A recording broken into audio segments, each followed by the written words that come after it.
जय हिंद। स्वागत है आप सभी का हमारे YouTube चैनल लक्ष्य तक पर। सीटेट की क्लासेज, स्पेशल क्लासेज आपके लिए लेकर आए हैं हम। जो सामाजिक विज्ञान है, एसएसटी आपके पेपर में पूछा जाता है, वही आज का हमारा टॉपिक रहेगा। प्रश्न वही होंगे जो पेपर में आने की प्रबल संभावना हो। यह समझ लीजिए इस सामाजिक विज्ञान का ब्रह्मास्त्र है। ठीक है, चलिए क्लास को स्टार्ट करते हैं। चैनल पर नए तो चैनल को सब्सक्राइब करके बेल आइकन को जरूर ऑन कर लीजिएगा, जिससे आपको नोटिफिकेशन मिलता रहे। ठीक है, बहुत लोगों की डिमांड थी कि सामाजिक विज्ञान का भी कुछ प्रैक्टिस सेट करा दीजिए, तो हम आपके लिए लेकर आ गए हैं, तो शेयर कर दीजिए एक बार। ठीक है, चलिए पहला क्वेश्चन देखते हैं क्या हमारा पहला प्रश्न है। हमारा निम्नलिखित कथनों में से कौन सा कथन लोकतंत्र के संबंध में गलत है। आपसे पूछा जा रहा है लोकतंत्र के संबंध में कौन सा कथन गलत है। चलिए ए ऑप्शन देखते हैं। लोकतंत्र में एक शासक के पास देश पर शासन करने का संपूर्ण ताकत होती है। बी ऑप्शन, लोकतंत्र में लोग लिए गए निर्णयों पर प्रश्न उठा सकते हैं। सी ऑप्शन, लोकतंत्र में देश के नागरिकों को अपनी पसंद का नेता चुनने को छूट होती है। ठीक है। डी ऑप्शन, लोकतंत्र में नागरिकों को कुछ स्वतंत्रताएं प्राप्त होती हैं। तो चलिए बताइए कौन सा कथन गलत होगा। चलिए कमेंट करिए। पहला ऑप्शन ही लिख लीजिए, लोकतंत्र में एक शासक के पास देश पर शासन करने की संपूर्ण ताकत होती है। तो यही गलत हो जाएगा हमारा, यही गलत था तो यही हमारा सही हो जाएगा, क्योंकि यहाँ पर गलत शब्दों का पूछा जा रहा है, तो यही गलत वाला उत्तर हो जाएगा। बाकी तीनों सही होंगे, तीनों सही हो जाएंगे। ठीक है, इसलिए तीनों हमारा गलत हो जाएगा, क्योंकि गलत शब्द उत्तर हमें देना था, तो जो पहला ऑप्शन गलत है वही हमारा सही हो जाएगा। ठीक है, चलिए अगला प्रश्न देखते हैं।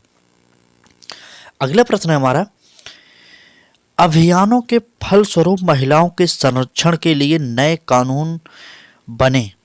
निम्नलिखित प्रताड़नाओं में से किसी एक के कारण महिलाओं को संरक्षित करने के लिए 2006 में एक कानून बना। 2006 में एक कानून बना, वह कानून कौन सा है आपको बताना होगा। ठीक है, चलिए ए ऑप्शन देखिए, बच्चों के साथ दुर्व्यवहार। ऑप्शन के अकॉर्डिंग आपको सीटेन में काटना पड़ेगा गलत उत्तरों को। ठीक है, क्योंकि यहाँ पर महिलाओं के लिए अगर कोई कानून बना तो बच्चों के साथ दुर्व्यवहार यह तो कदाप नहीं होगा। ठीक है, असमान वेतन की कहीं पर बात ही नहीं कहेगी। बी ऑप्शन भी हमारा गलत हो जाएगा। सी ऑप्शन, घरेलू हिंसा, और डी ऑप्शन, यौन प्रताड़ना। दो ऑप्शनों में से एक सही होगा, लेकिन 2006 के अकॉर्डिंग आपसे पूछा जा रहा है क्या होगा, तो 2006 में जो हुआ था वह हो जाएगा घरेलू हिंसा। ठीक है, चलिए अगला प्रश्न देखते हैं। समय आपके पास बहुत ही कम बचा हुआ है, आप अच्छे से तैयारी करिए, नहीं तो आप जो सीटेट या एसएसटी जो होती है वो मिडिल में पूछी जाती है। आप जानते होंगे 6 to 8 के लिए पूछी जाती है। पेपर उसका बहुत ही हार्ड होता है, अगर आप अच्छे से नहीं पढ़ेंगे तो आप पास नहीं हो सकते। ठीक है, तो आप पढ़ते रहिए एसएसटी को अच्छे से। 60 नंबरों की एसएसटी आती है, अगर आप ध्यान देंगे तभी तो पास हो पाएंगे अच्छे नंबर से। ठीक है, चलिए अगला प्रश्न देखते हैं। संचार माध्यम के संदर्भ में निम्नलिखित कथनों में से कौन सा कथन गलत है। ठीक है, कौन सा कथन गलत है। ए ऑप्शन, चलिए, जनसंचार का लोगों तक जानकारी पहुंचाना एक महत्वपूर्ण कार्य है।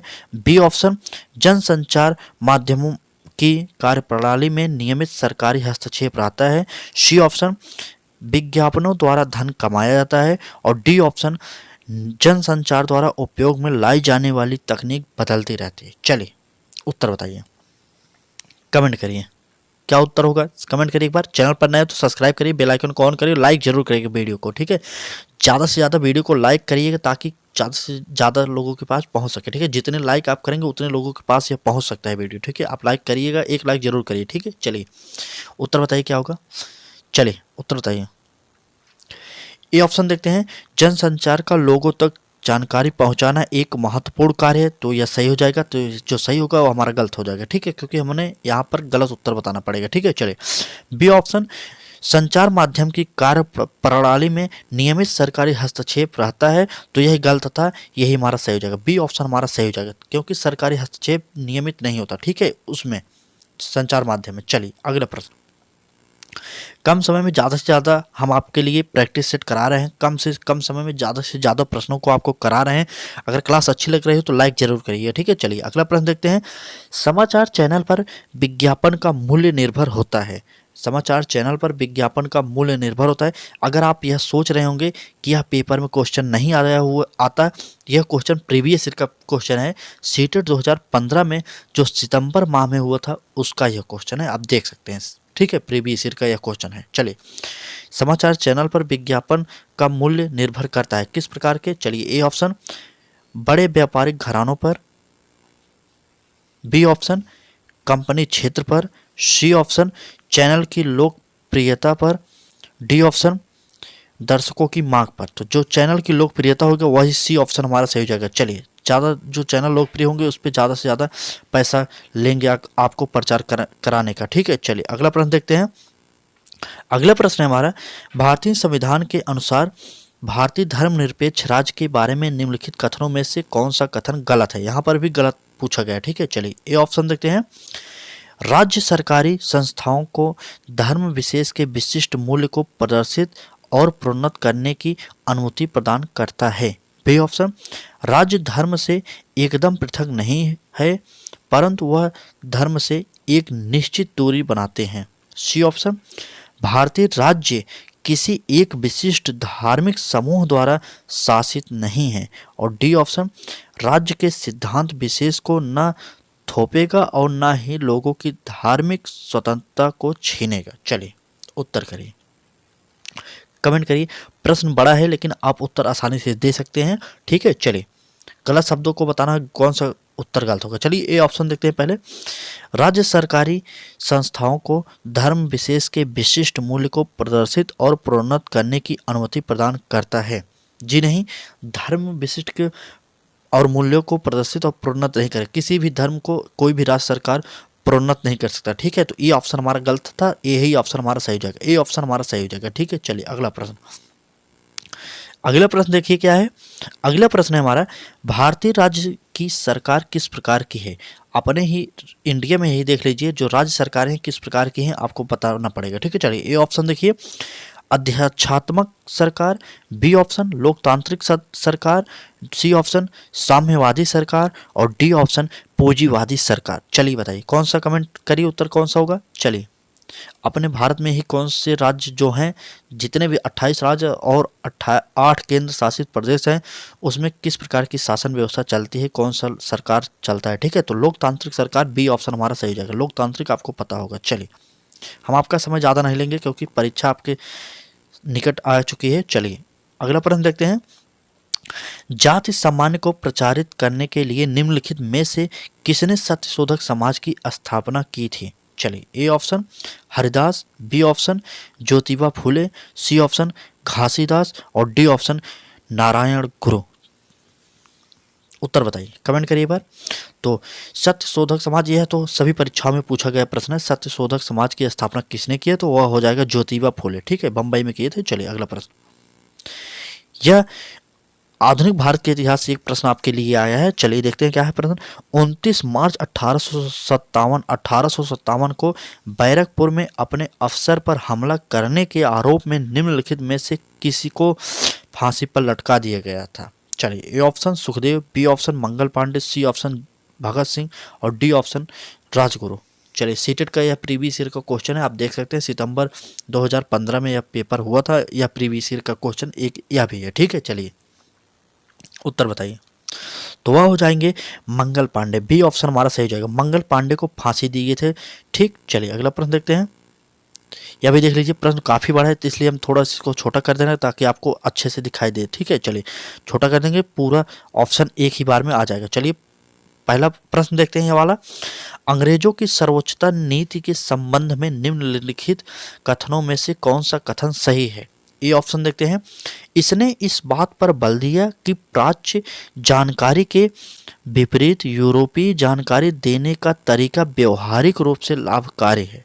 बी ऑप्शन, इसने घोषित किया कि इंग्लैंड में कोई अन्य व्यापार करने वाला समूह ईस्ट इंडिया कंपनी से स्पर्धा नहीं कर सकेगा।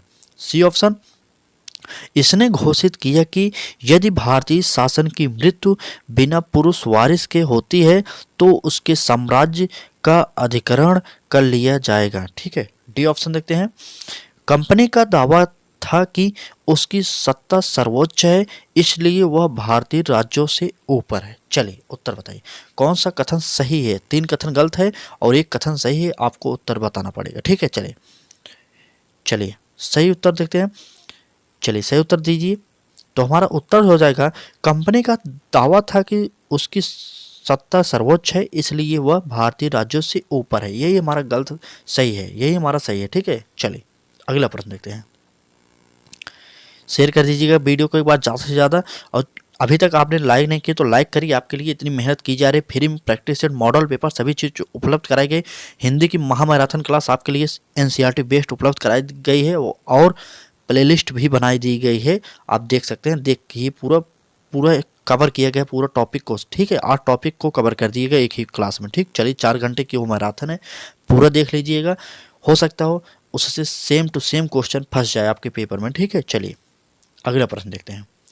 ग्रहों के निम्नलिखित समूह में से किस समूह के चारों ओर छल्ले हैं? आपसे पूछा जा रहा है वह ग्रह कौन सा है जिसके चारों ओर छल्ले हैं। ठीक है, चलिए A option Shani, Neptune, Mangal. B option Shani, Shukra, Neptune. C option Shani, शुक्र, मंगल। और एक मिनट, यहाँ पर डी ऑप्शन हो जाएगा। ठीक है, ये डी ऑप्शन हो गया, शनि, बृहस्पति, यूरेनस। चलिए बताइए किसके चारों ओर छल्ले हैं? तो यही हमारा डी ऑप्शन सही हो जाएगा, शनि, बृहस्पति और यूरेनस, यही हमारा सही हो जाएगा। ठीक है, डी ऑप्शन यही हमारा सही हो जाएगा। चलिए अगला प्रश्न देखते हैं क्या है। शेयर करिए वीडियो को ज़्यादा से ज़्यादा, और चैनल पर नए हो तो सब्सक्राइब करके बेल आइकन को जरूर ऑन करिए। हम आपको सभी सब्जेक्ट की फ्री प्रैक्टिस सेट करा रहे हैं, आने वाले सभी एग्जाम की हम फ्री में तैयारी भी करा रहे हैं। ठीक है, आप हमारे चैनल के माध्यम से जुड़िए और अच्छे से तैयारी करिए। ठीक, चलिए प्रश्न देखते हैं क्या हमारा। लाइक जरूर करिएगा वीडियो को, आपके लिए इतनी मेहनत की जा रही है तो लाइक जरूर कीजिए। ठीक है, लाइक करेंगे आप ज़्यादा से ज़्यादा लोगों तक यह वीडियो पहुँचेगी और उनको भी कुछ लाभ हो जाएगा। ठीक है, चलिए प्रश्न देखते हैं क्या है। प्रश्न है हमारा, पृथ्वी को भूभाग के रूप में क्यों वर्णित किया जाता है? निम्नलिखित में से सही विकल्प चुनिए।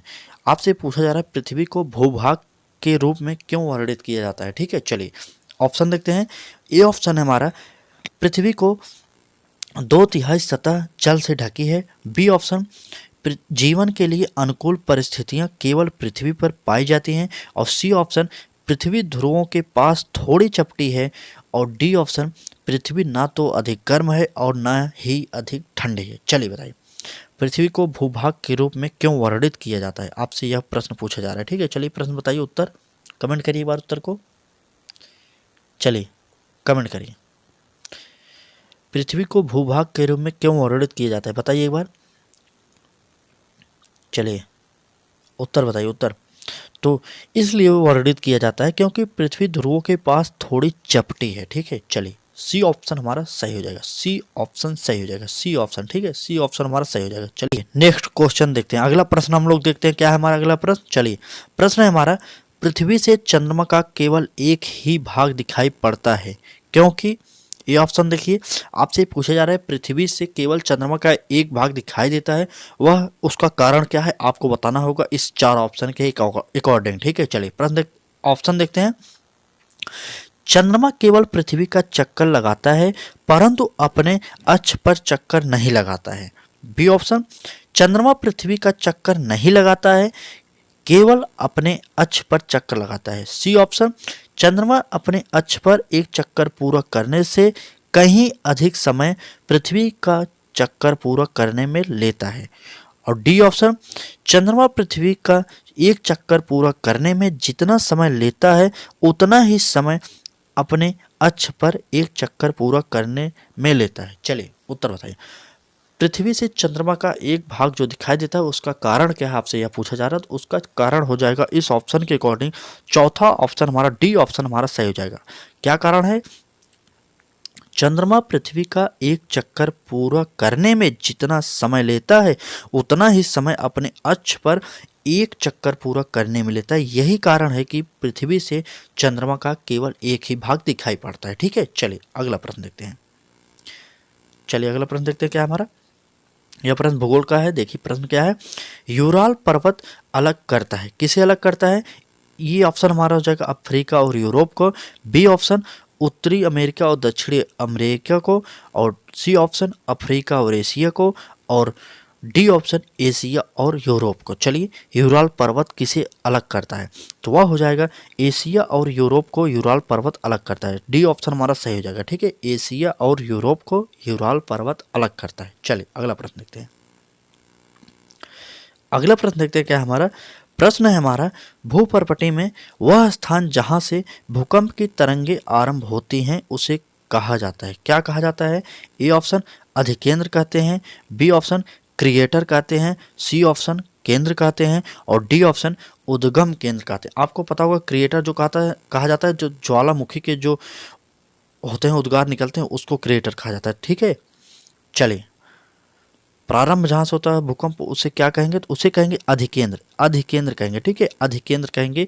ए ऑप्शन हमारा सही हो जाएगा। ए ऑप्शन, यह भूगोल का प्रश्न है, ए ऑप्शन सही हो जाएगा। ठीक है, चलिए अगला प्रश्न देखते हैं। कम समय में हम सोच रहे हैं आपकी यह प्रैक्टिस सेट करा दें पूरा, ताकि आप सभी सब्जेक्टों को पढ़ भी सके। ठीक है, ज़्यादा से ज़्यादा प्रश्नों को इस समय प्रैक्टिस कीजिए, मॉडल पेपर हल कर लीजिए, तभी आप सीटेट में अच्छा स्कोर कर सकते हैं। अंतिम समय में यह क्लास आपके लिए ब्रह्मास्त्र का काम करेगी। ठीक है, पूरी क्लास देखिएगा, उसके बाद खुद निर्णय करिए कि यह प्रश्न आपके लिए लाभकारी होंगे या नहीं होंगे। ठीक है, अगर आप जो प्रश्न सोच रहे हैं नहीं आया हुआ है पेपर में, उसको आप कुछ प्रश्नों को इसमें प्रीवियस ईयर में खोज सकते हैं, क्योंकि कुछ प्रश्न हमें जो आशा है कि फिर से आ सकते हैं पेपर में, उसी को हमने फिर से करा दिया आपके लिए। ठीक है, चलिए प्रश्न देख लीजिए क्या है। वायुमंडल की निम्नलिखित परतों में से कौन सी परत हवाई जहाज उड़ाने के लिए सबसे आदर्श है? आपको पता होगा यूपी टेट हो या सी टेट हो, रीट हो, सभी परीक्षाओं में पूछा गया या प्रश्न है कि हवाई जहाज उड़ाने के लिए सबसे बेस्ट जो होगा कौन सा मंडल होगा। ठीक है, आपसे ये पूछा जाता है। ठीक, चलिए ए ऑप्शन देखिए मध्यमंडल, बी ऑप्शन तापमंडल, सी ऑप्शन क्षोभ मंडल और डी ऑप्शन समताप मंडल। हवाई जहाज उड़ाने के लिए समताप मंडल की आवश्यकता होती है। चलिए समताप मंडल, डी ऑप्शन हमारा सही हो जाएगा हवाई जहाज उड़ाने के लिए। ठीक है, ये जो क्षोभ मंडल है, क्षोभ मंडल जो होता है इसमें मौसम संबंधी घटनाएं होती हैं। ठीक है, मौसम संबंधित घटनाएं इसी में होती हैं, जैसे बादल का गरजना हो गया, बारिश करना हो गया, सब क्षोभ मंडल से संबंधित है। ठीक है, मौसम संबंधी घटनाएं जो होती हैं वह क्षोभ मंडल से संबंधित होते हैं, आपको पता होना चाहिए। ठीक है, चलिए अगला प्रश्न देखते हैं। अगला प्रश्न हमारा, निम्नलिखित में से पृथ्वी पर तापमान के वितरण को प्रभावित करने वाला सबसे महत्वपूर्ण कारक कौन सा है? पृथ्वी पर तापमान के वितरण को प्रभावित करने वाला सबसे महत्वपूर्ण कारक कौन से है, आपसे यह पूछा जा रहा है। ए ऑप्शन देखिए पार्थिव विकिरण, बी ऑप्शन समुद्र से दूरी और सी ऑप्शन सूर्य तापन और डी ऑप्शन है हमारा सौर विकिरण। चलिए बताइए, चलिए कमेंट करिए उत्तर को, चलिए बताइए, कमेंट करिए जल्दी से, शेयर कर दीजिए, एक बार लाइक कर दीजिए वीडियो को। चलिए, पृथ्वी पर तापमान के वितरण को प्रभावित करने वाला सबसे महत्वपूर्ण कारण कौन से है, बताइए। पृथ्वी पर उत्तर करिए, उत्तर तो हमारा उत्तर हो जाएगा सौर विकिरण, सौर विकिरण, डी ऑप्शन हमारा सही हो जाएगा सौर विकिरण। ठीक है, चलिए अगला प्रश्न देखते हैं। अगला प्रश्न है हमारा, यह प्रश्न देखिए, अमेजन बेसिन के संबंध में निम्नलिखित कथनों में से कौन सा कथन सही है? आपसे सही कथन पूछा जा रहा है, आप सीटेट का पेपर देने जा रहे हैं तो आप एक बात याद रखिए, सही है सही नहीं है प्रश्न को ध्यान से पढ़िए। जो गलत पूछा जा रहा है कि सही पूछा जा रहा है, आपको ध्यान से पढ़ना पड़ेगा, नहीं तो आप कन्फ्यूजन में हो जाएंगे और प्रश्न का उत्तर गलत दे देंगे। ठीक है, चलिए ये ऑप्शन देखिए, अमेजन नदी डेल्टा का निर्माण करती है जो मैंग्रोव वनों से ढका है। बी ऑप्शन, अमेजन नदी basin Brazil, Peru, Bolivia, Argentina के भागों से अपवाहित होती, मतलब प्रवाहित होती है। ठीक है, चलिए सी ऑप्शन, अमेजन बेसिन भूमध्य रेखा प्रदेश में आता है और डी ऑप्शन, अमेजन नदी भूमध्य रेखीय प्रदेश से होकर पश्चिम दिशा में बहती है। चलिए बताइए कौन सा उत्तर हो जाएगा। चलिए सही प्रश्न पूछा जा रहा है, चलिए सही प्रश्न बताइए, उत्तर करिए, कमेंट करिए जल्दी से लाइक कर दीजिए, लाइक करिए वीडियो को, जल्दी से लाइक करिए और शेयर करिए अपने दोस्तों के पास, अधिक से अधिक शेयर करिए।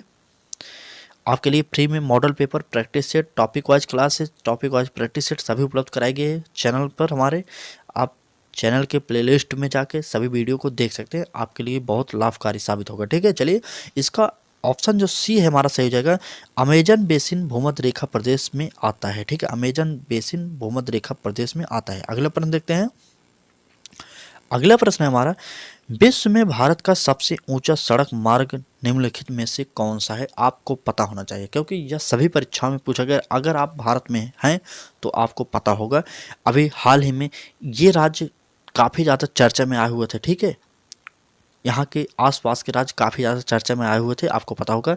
लेकिन ऑप्शन देखिए पहले, चलिए शिलांग सिलचर पहला option, B option Udhampur Srinagar, C option Itanagar Ghasi Ghat, Pasighat. और डी ऑप्शन है हमारा मनाली और लेह। तो यह उत्तर हो जाएगा मनाली और लेह की सड़कें जो है सबसे ऊंची सड़क है विश्व में, ठीक है, क्योंकि उसकी ऊंचाई भी सबसे अधिक है वैसे तो। चलिए अगला प्रश्न देखते हैं। अगला प्रश्न है हमारा, भूस्खलन को नियंत्रित करने के लिए निम्नलिखित में से न्यूनीकरण क्रिया विधि कौन सी नहीं है? नहीं है, देखिए यहाँ पर नहीं है, गलत आंसर पूछा गया, बाकी 3 सही होंगे, एक जो गलत होगा वही हमारा उत्तर हो जाएगा, ठीक है। चलिए, भूस्खलन को नियंत्रित करने के लिए निम्नलिखित में से न्यूनीकरण क्रिया विधि कौन सी नहीं है? ए ऑप्शन देखिए क्या है हमारा, ए ऑप्शन है हमारा भूस्खलन को रोकने के लिए वनस्पति आवरण को कम करना। बी ऑप्शन है हमारा भूस्खलन की गतिशीलता को नियंत्रित करने के लिए सतही अपवाह का नियंत्रण सुनिश्चित करना। और सी ऑप्शन है भूस्खलन प्रवण क्षेत्र की पहचान के लिए संकट मानचित्रण। और डी ऑप्शन है भूमि को खिसकने से बचने के लिए प्रतिधारी दीवार का निर्माण करना, प्रतिधारी दीवार का निर्माण करना। चलिए बताइए, भूस्खलन को नियंत्रित करने के लिए निम्नलिखित में से कौन सा न्यूनीकरण क्रियाविधि कौन सी नहीं है? चलिए, भूस्खलन को रोकने के लिए वनस्पति आवरण को कम करना। देखिए, अगर आप भूस्खलन कहीं पर हो रहा तो वनस्पति अधिक से अधिक लगाएंगे, कम नहीं करेंगे। तो यही हमारा ऑप्शन गलत था, पहला ही ऑप्शन हमारा गलत है, तो पहला ऑप्शन हमारा सही हो जाएगा। जो ऑप्शन गलत है वही सही हो जाएगा, क्योंकि यहाँ पर नहीं है यह पूछा जा रहा है, ठीक है। तो यही हमारा ये ऑप्शन सही हो जाएगा। अगर कहीं पर भूस्खलन हो रहा है, कहीं पर मिट्टी का कटाव हो रहा है, ये सब हो रहा है, तो आप समझिए कि वनस्पति का आवरण होना चाहिए, अधिक से अधिक पेड़ पौधे वहाँ पर लगाने चाहिए, ठीक है, जिससे वहाँ की मिट्टी कटेगी नहीं। चलिए अगला प्रश्न देखते हैं। अगला प्रश्न यह भी आप सभी को पता होगा, निम्नलिखित में से किसके उत्पादों को काला सोना कहा जाता है? ए ऑप्शन है पेट्रोलियम, बी ऑप्शन है तांबा, सी ऑप्शन है कोयला और डी ऑप्शन है सोना। अगर इस ऑप्शन में कोयला नहीं होता तो हमारा पेट्रोलियम हो जाता, लेकिन यहाँ पर कोयला है तो हमारा ऑप्शन कोयला सी सही हो जाएगा, ठीक है। चलिए, अगर ये कोयला ना रहे, मान लीजिए यह नहीं है, तो हमारा पेट्रोलियम सही हो जाएगा, ठीक है। चलिए, लेकिन यहाँ पर कोयला है तो यह गलत हो जाएगा, यह सही हो जाएगा, ठीक है। चलिए, कोयला सही हो जाएगा। अगला प्रश्न देखते हैं। अगला प्रश्न है हमारा, निम्नलिखित में से कौन सा भारत का परमाणु ऊर्जा संयंत्र नहीं है? A option Narora, B option Pokhran, C option Kalpakkam और डी ऑप्शन तारापुर। सीटेट का यह प्रीवियस ईयर का पेपर है, ठीक है, प्रीवियस पीवाई की है, ठीक है। चलिए, प्रीवियस ईयर क्वेश्चन है, आप ध्यान से देखिए और कमेंट करिएगा। यह प्रश्न आपको उत्तर में बताना होगा, निम्नलिखित में से कौन सा भारत का परमाणु ऊर्जा संयंत्र नहीं है? क्या सीटेट या क्वेश्चन गलत पूछा है? आप कमेंट करके जरूर बताइएगा। अगर इसमें से कोई भी ऐसा परमाणु ऊर्जा संयंत्र हो जो भारत का नहीं है, आप कमेंट करके जरूर बताइए। यह क्वेश्चन जो है आपके लिए कमेंट में उत्तर देने के लिए छोड़ा जा रहा है। समझ लीजिए यह एक प्रकार से आपके लिए होमवर्क कार्य है, ठीक है। आपको उत्तर दे के बताना पड़ेगा। अगर आप यह क्लास पूरी देख रहे हैं तो मतलब आपको यह उत्तर देकर बताना पड़ेगा। कमेंट में जरूर उत्तर बताइएगा, ठीक है। चलिए, नहीं तो कल की क्लास में हम इसका उत्तर बता देंगे, ठीक। चलिए, अगला प्रश्न देखते हैं क्या है हमारा। अगला प्रश्न है, निम्नलिखित देशों में से किस में हस्तांतरित कृषि को मिल्पा के नाम से जाना जाता है? मतलब वह कृषि जहाँ पर मिल्पा जो नाम है हस्तांतरित कृषि को कहा जाता हो, वह कौन सा देश है? ठीक है, चलिए, A option Mexico, B option Brazil, C option Bharat, D option Malaysia. Milpa कहाँ कहा जाता है? Milpa milpa Mexico, milpa Mexico, milpa Mexico, milpa Mexico, ठीक है। ए ऑप्शन हमारा सही जगह, ठीक है। मिल्पा आते ही मैक्सिको, मी माँ मी मैं, देखिए मिल्पा मैक्सिको, ए ऑप्शन हमारा सही जगह, ठीक है। चलिए, थोड़ा ट्रिक के साथ आप कुछ काम करा करिए, याद हो जाएगा आसानी से। चलिए अगला प्रश्न देखते हैं। निम्नलिखित उद्योगों में कौन सा सार्वजनिक क्षेत्र के अंतर्गत आता है? सार्वजनिक क्षेत्र के अंतर्गत कौन सा उद्योग आएगा? ए ऑप्शन देखिए Maruti Udyog limited, B option Tata iron and steel company limited, C option Hindustan aeronautics limited और डी ऑप्शन सुधा डेयरी। चलिए बताइए, उद्योगों में से कौन सा सार्वजनिक क्षेत्र के अंतर्गत आता है? तो वह हो जाएगा Hindustan aeronautics limited, Hindustan aeronautics limited, C option हमारा सही हो जाएगा, ठीक है। चलिए अगला प्रश्न देखते हैं। शेयर करिए एक बार वीडियो को और लाइक करिएगा वीडियो को जरूर, ठीक है। चलिए, सब्सक्राइब करिए ना करिए आपकी इच्छा है, लेकिन अगर अच्छी लग रही है तो क्लास लाइक शेयर सब्सक्राइब तीनों कर दीजिए, ठीक है। लाइक भी करिए वीडियो को, शेयर भी करिए और अच्छी लग रही है वीडियो को चैनल को सब्सक्राइब करके बेल आइकन को ऑन करिए, जिससे आपको नोटिफिकेशन मिलता रहे जब भी हमारी क्लास हो, ठीक है। चलिए अगला प्रश्न देखते हैं। ग्राम सभा के बारे में निम्नलिखित कथनों में से कौन सा सही है? ग्राम सभा के बारे में आपसे पूछा जा रहा है, आपको पता होना चाहिए, आप गाँव में रहते हैं, आपको पता होना चाहिए, ठीक है। चलिए, ए ऑप्शन है हमारा, सभी ग्राम पंचायत की विकास संबंधी योजनाओं का ग्राम सभा में पुनरीक्षण किया जाता है। बी ऑप्शन, ग्राम सभा सभी ग्राम पंचायत को धनराशि के वितरण को नियमित करती है। सी ऑप्शन, यह जिले में सभी गांवों के सरपंचों की बैठक का स्थल है। और डी ऑप्शन, ग्राम सभा का सचिव ग्राम सभा और ग्राम पंचायत की बैठक बुलाने तथा कार्यवाही का आलेख रखने के लिए उत्तरदायी होता है। तो यही हमारा सही हो जाएगा। ठीक है, आप ग्राम सभा से अगर गांव में रहते होंगे तो आपको पता होगा, अगर आप शहरों में रहते होंगे तो आपको नहीं पता होगा, लेकिन अगर आप पढ़े होंगे तब भी आप जानते होंगे कि यही हमारा डी ऑप्शन जो है यही सही हो जाएगा। डी ऑप्शन हमारा सही हो जाएगा। ठीक है, चलिए अगला प्रश्न देखते हैं क्या हमारा अगला प्रश्न है। आज का यह हमारा आखिरी प्रश्न होगा। आप जो हम आपसे प्रश्न पूछे थे आपको उत्तर बताना पड़ेगा कि निम्नलिखित में से कौन सा भारत का परमाणु ऊर्जा संयंत्र नहीं है। आपको मैंने 4 ऑप्शन दिया था, नारौरा, पोखरण, कलपक्कम, तारापुर। आपको इसका उत्तर कमेंट करके बताना पड़ेगा कौन सा भारत का नहीं है, किस अकॉर्डिंग या सीटेड प्रीवियस प्रश्न पूछा था आपको बताना पड़ेगा। ठीक है, यह प्रश्न देखिए। आज का हमारा प्रश्न आखिरी है। क्लास अच्छी लगी है तो लाइक करिएगा, चैनल पर नए हो तो सब्सक्राइब जरूर करिएगा। ठीक है, चलिए प्रश्न देखते हैं क्या है हमारा प्रश्न है हमारा, निम्नलिखित में से कौन सा तिब्बत का राष्ट्रीय ग्रंथ, तिब्बत का राष्ट्रीय ग्रंथ भी पूछा गया है। ठीक है, चलिए A option Siddh saga, B option Nirman saga, C option Buddh saga और डी ऑप्शन केसर सागा। चलिए सागा सागा सब में आ गया, उत्तर बताइए, कमेंट करिए, उत्तर बताइए। तो हमारा तिब्बत का राष्ट्रीय ग्रंथ जो है वह हो जाएगा केसर सागा। केसर सागा तिब्बत का राष्ट्रीय ग्रंथ है, या डी ऑप्शन हमारा सही हो गया। ठीक है, चलिए अगला क्लास कैसी लगी, अगर क्लास अच्छी लगी हो तो लाइक करिएगा, चैनल पर नए हो तो चैनल को सब्सक्राइब करके बेल आइकन को ऑन करिए। हम उम्मीद करते हैं आपकी सीटेट की तैयारी हमारे चैनल के माध्यम से अच्छे से चल रही होगी। इस बार आप सीटेट 100% पास होंगे। ठीक है, चलिए कल फिर मिलेंगे एक नए टॉपिक के साथ, नई ऊर्जा के साथ। ठीक है, तब तक के लिए धन्यवाद।